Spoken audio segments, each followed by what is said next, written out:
आपको टॉस की सूरत हाल तो पता चल गई है। मेरे ख्याल से कराची किंग्स के लिए ये ब्लेसिंग है, क्योंकि पिछला मैच इतना टफ था, मेंटली इतना क्लोज मार्जिन से इतना लंबा रन चेस किया कि शायद इतनी सख्त ही ना हो सकलें। सो पहले बैटिंग करें, प्रेशर का मैच है इनके लिए, प्रेशर होगा नहीं रन चेस के हिसाब से। पहले बैटिंग करें, रन्स ऑन द बोर्ड, और उसके बाद इसको चेस डाउन करें, इसलिए कि वो कह रहे हैं कि टायर्ड पिच लग रही है। तो ये पिच में अगर कहीं गेंद 19-20 रुका, फिर शमसी आ गए हैं, तो फिर कहानी बन सकती है मुल्तान सुल्तान। डेफिनेटली हो सकता है। और दूसरा ये है कि मुझे ऐसा लग रहा है कि मुल्तान सुल्तान के जो कैप्टन है मोहम्मद रिजवान, वो इस मैच में थोड़ा सा एक्सपेरिमेंट भी करना चाह रहे हैं। मुझे ऐसा लगता है क्योंकि उन्होंने भी चेंजिंग की है।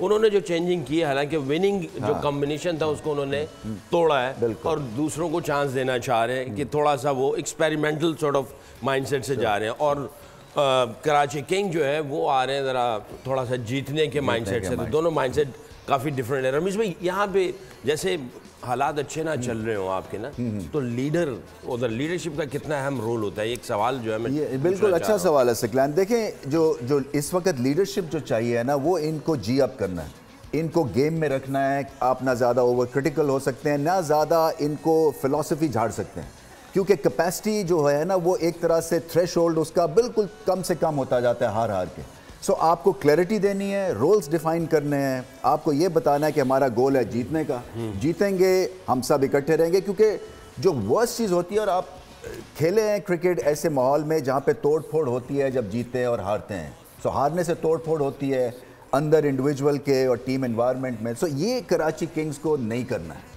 कराची किंग्स को, और ख़ास तौर पे इनके कप्तान को, जैसे कहा ना, 2 रन से आ रहे हैं, 3 रन से आ रहे हैं, सिंगल अब लीग होगी हमारे लिए, जीतना जो है वो बड़ा ज़रूरी है। सो इसको एक्सप्लेन करें और फिर अल्लाह का नाम लेके पड़ जाएं। इसमें मैं समझता हूँ अभी भी इनके पास चांस है।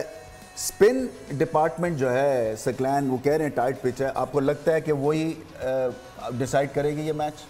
देखिए, अगर जैसे इमाद कह रहे हैं, क्योंकि क्लोजली पिच को तो वही देख रहा है, अगर ऐसी सिचुएशन है तो आई थिंक ये ब्लेसिंग है इनके लिए कि पहले बैटिंग कर रहे हैं और बाद में बॉलिंग कर रहे हैं। और यहाँ पे हमें ऐसा होता है कि सेकंड इनिंग्स में थोड़ा सा विकेट में परचेज ज़्यादा मिल जाता है, और तबरेज़ आए हैं। ये हो सकता है इन्होंने प्लानिंग किसी और की हो, तबरेज़ आके शायद मैच विनिंग कोई ऐसा स्पेल कर दे बीच में से। तो हमेशा ऐसा होता है कि जब परचेज मिल जाए तो स्पिन सेकंड इनिंग्स में आके मिडिल ओवर खास तौर पे बहुत मुश्किल हो जाते हैं। ऊपर से तो आप मार धाड़ कर सकते हैं, मगर जो स्पिनर्स हैं ऊपर भी जाके आपको ब्रेक थ्रू दे सकते हैं, और मिडिल ओवर भी वो पकड़ सकते हैं। तो I think can be blessing for Karachi King. So चलते चलते अब कड़ा इम्तहान है मुल्तान सुल्तान का, इसलिए कि होम कंडीशन से, कंफर्ट जोन से बाहर निकले हैं और पहली दफ़ा अवे मैच खेल रहे हैं, और कराची में खेल रहे हैं। टॉस के ऊपर शोर था फैंस का, वो कराची को बैक करेंगे जैसे फ़हीम करते हैं, चाहे वो जीते ना जीते वो अगली कहानी है। बट ये कि घर से दूर आके कैसा परफॉर्म करते हैं, एक टेस्ट होगा रिजवान एंड कंपनी के लिए। यही था आज के इस छोटे से एक्सपर्ट ओपिनियन को लेके। इम्पोर्टेड हुकूमत और उनकी हवारियों की अदलिया के खिलाफ हर्जा सराई, मरियम नवाज की अदलिया और फाजिल जज साहिबान पर शदीद तनकीद। इस घिनौनी साजिश को बेनकाब करने पर बोल को एक दफा फिर नशरियात की बंदिश का सामना करना पड़ रहा है। बोल अदलिया की इज्जत के लिए खड़ा है और खड़ा रहेगा। सब्सक्राइब करें और बेल दबाएं ताकि कोई खबर रह न जाए।